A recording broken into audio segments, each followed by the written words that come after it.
Olá, meninos e meninas, professora Ana Flávia. Mais uma vez estamos aqui com a nossa videoaula de Geografia, a nossa segunda dessa semana, onde hoje iremos abordar sobre o Império Inca e o Império Maia. Uma boa aula a todos e vamos começar. Iniciamos a nossa aula com os povos maias, que estão relacionados com grandes sociedades que habitavam a América pré-colombiana. Quando a gente fala dessa questão de habitar a América pré-colombiana, porque nós temos três povos com relação ao continente americano: os astecas, os maias e os incas. Astecas já estudamos na nossa aula anterior, que correspondia ao território do México. Já os maias, eles correspondem a uma parte do México, ou seja, uma parte bem pequena, quase fronteira, além do território de Belize, Guatemala, Honduras e El Salvador, que não está aqui no nosso slide, mas que ele também faz parte do território da civilização maia. Pegando esses países, os principais, o que tem a maior extensão desse povo maia é Belize, Guatemala, Honduras e El Salvador. Analisando aqui no mapa, podemos perceber que ele se localiza na América Central, onde esse território da América Central é ligado pelo Golfo do México, Mar do Caribe e o Oceano Pacífico. Olhando esses três pontos, percebemos que a civilização maia, ela não corresponde a todo esse território. Então, onde o ponto que liga o Mar do Caribe e o Golfo do México. Isso quando se fala da civilização maia. Mas quando se fala da América Central, aí você se liga aos três pontos. A sua organização política, ela não chegou a construir um império unificado, como os astecas e os incas, ou seja, os maias não tiveram uma grande dominação, um grande território de império. Eles se organizaram politicamente em cidades e estados, que juntamente com as aldeias acabaram formando unidades políticas. Essas unidades políticas, elas eram independentes, cada uma tinha o seu líder.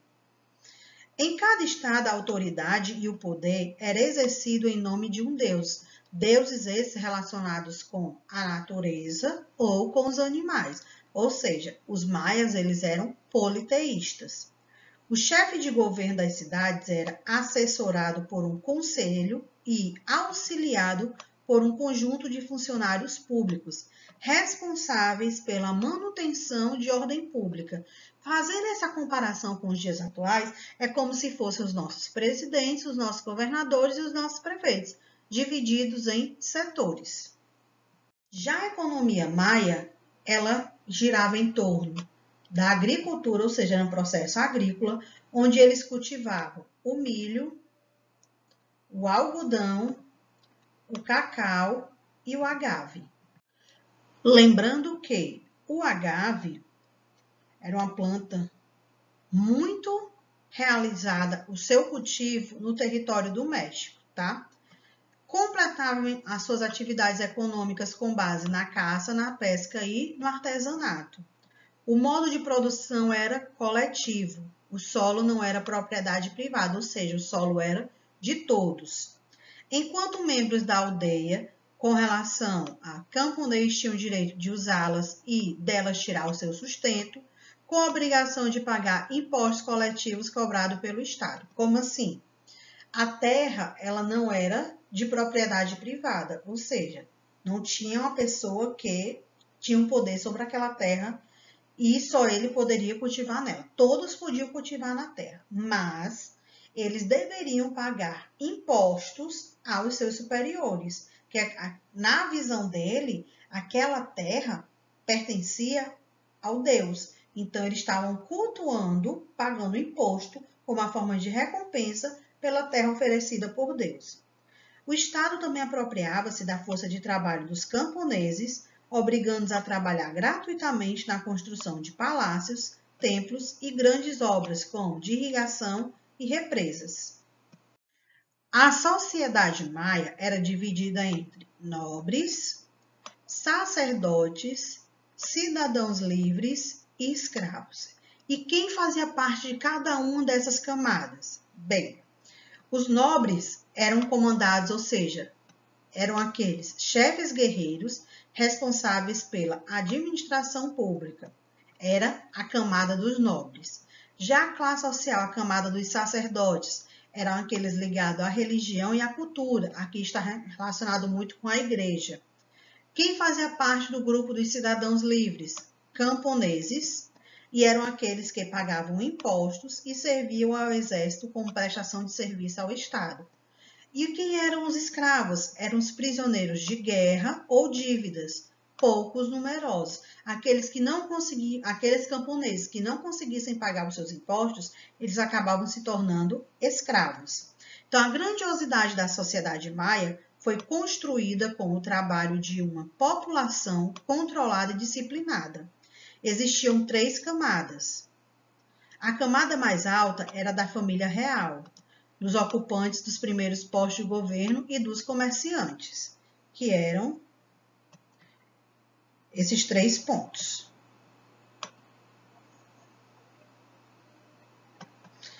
Na segunda camada, estavam os servidores de Estado, com os cobradores de impostos e responsáveis pelas defesas e dirigentes de cerimônias, que eram os cidadãos livres. E na última camada estavam os trabalhadores braçais e os agricultores, que eram os escravos. Com relação à cultura do povo maia, o grupo social mais poderoso era o dos sacerdotes, que monopolizavam a escrita e os conhecimentos científicos com relação à astronomia e matemática, ou seja, era um povo conhecedor da escrita e da leitura. Os maias acreditavam que o destino da humanidade era regido pelos deuses, ou seja, era determinado pelos deuses. Por isso, a religião esteve presente em todas as atividades culturais do povo. Eles desenvolveram um sistema próprio de escrita, até hoje quase indecifrável, ou seja, ninguém conseguiu decifrar essa escrita criada pelo povo maia. Com base na sua religião, os maias acreditavam que o destino era regido pelos deuses. Eram cultuados ainda os deuses da lua, do sol, da chuva, do vento, da morte e da vida, além daqueles ligados à agricultura e à caça. As divindades eram oferecidas em diversos alimentos, sacrifícios de animais e sacrifícios de humanos, em cerimônias que incluíam danças e representações teatrais. Dependendo da cerimônia ou do ritual, esse sacrifício com relação a animais e humanos era diferenciado. Agora vamos entender um pouco sobre a situação dos povos pré-colombianos incas. A sua cidade era desenvolvida em torno das encostas da Cordilheira dos Andes, então a gente pode analisar aqui no mapa, encosta da Cordilheira dos Andes, especificamente no país do Peru, onde a sua capital é Lima. E encontramos aqui 2 pontos importantes. Capital do povo inca, Cusco, e nós temos o Machu Picchu como um dos pontos mais importantes dos incas. Hoje, essas terras compreendem o território do Peru, Colômbia, Equador, Bolívia e Chile e Argentina. Hoje, nos dias atuais. Mas naquele período, ele correspondia apenas ao território pertencente ao Peru. Os incas, assim como os astecas e os maias, formaram suas civilizações na América antes de uma dominação espanhola, ou seja, antes dos espanhóis chegarem ao continente americano e começarem a explorar as terras, explorar a mão de obra desses povos e acabar exterminando muitos deles. A sociedade do povo inca girava em torno dos imperadores, sacerdotes e militares, nobres, artesãos e camponeses.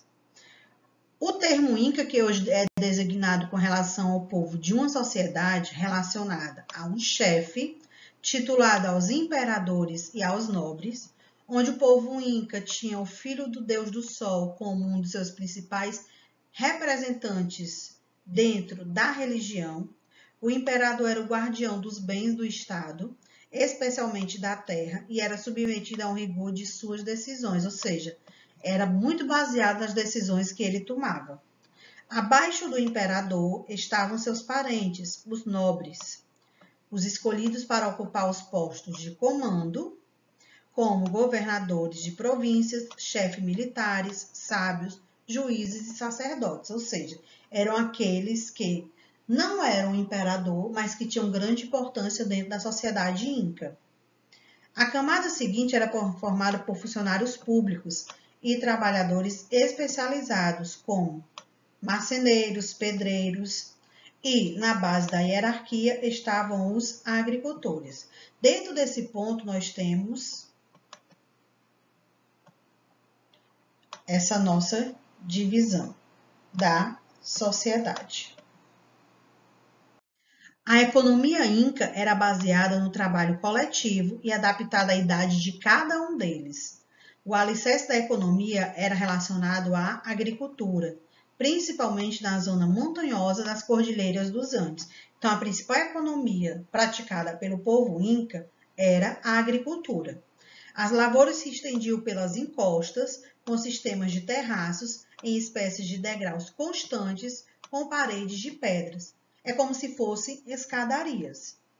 As terras estatais eram cultivadas por todos os campos e a produção era armazenada para sustentar a nobreza, sacerdotes e militares. Então, muito do que eles produziam eram levados para ser armazenado e ser utilizado pela classe mais nobre. Os excedentes eram estocados em armazéns instalados ao longo de todo o império, e aí era repartido com relação ao tempo de carência e época de calamidade. Que tempo era esse? A questão do frio, a questão do período mais relacionado com a neve, período do frio que era mais rigoroso. Então, nesse período, eles não tinham como praticar o processo da agricultura. E com base nisso, nesse processo de armazenamento de produtos e ir retirando o que fosse necessário com o passar do tempo, eles precisaram criar um sistema para fazer o controle. Então, para a melhor produtividade da terra, eram usados dois recursos. Tinha a questão da adubação, feita com esterco de lhama e de pássaros, e o processo da irrigação com tanques e canais, aqui no desenvolvimento da agricultura. E para controlar a mercadoria de entrada e saída, eles criaram um sistema chamado de quipo, que consistia num cordão, no qual estava presa uma série de pequenos nós coloridos, pendurados em forma de franja com vários nós. Esses nós, eles deveriam ser coloridos. Por quê? Em cada linha, em cada corda, eles determinavam o seu sistema de contagem. Por exemplo, nós temos hoje o sistema de contagem com relação à unidade, dezena e centena. Aqui analisamos que eles sempre começavam do topo do nó. Então, o topo, como eles queriam relacionar a 300, que é como se fosse os nós 300, eles faziam 3 nós simples. Então, esses 3 nós, eles eram de uma única cor, que é para relacionar aqui a grande quantidade que eles tiraram. Mais abaixo, no centro da corda, eles faziam outros nós, com relação à quantidade que eles estavam tirando. Aqui já era a casa das dezenas. E mais abaixo, eles faziam um nó com relação à unidade. Lembrando que as casas das dezenas, centenas e unidades eram de cores diferentes para poder definir a quantidade de produtos que estava saindo e entrando em cada estabelecimento de armazenamento por conta do frio que eles iriam passar um bom tempo sem praticar agricultura. A sua política estava relacionada por uma coesão de um vasto império,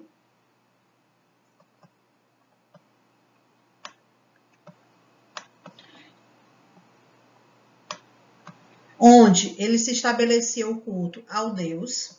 Igualmente, todos deveriam trabalhar para o sustento da família e isso garantia que eles tivessem comidas e roupas. Então, durante o processo de plantio e colheita, toda a família deveriam trabalhar, porque quando chegasse no período de inverno rigoroso, como se não podia produzir por conta da questão do frio, eles deveriam ficar dentro de suas casas e esperar aquele momento se passar, então, para que nesse período eles tivessem o seu sustento, eles deveriam trabalhar no período do verão.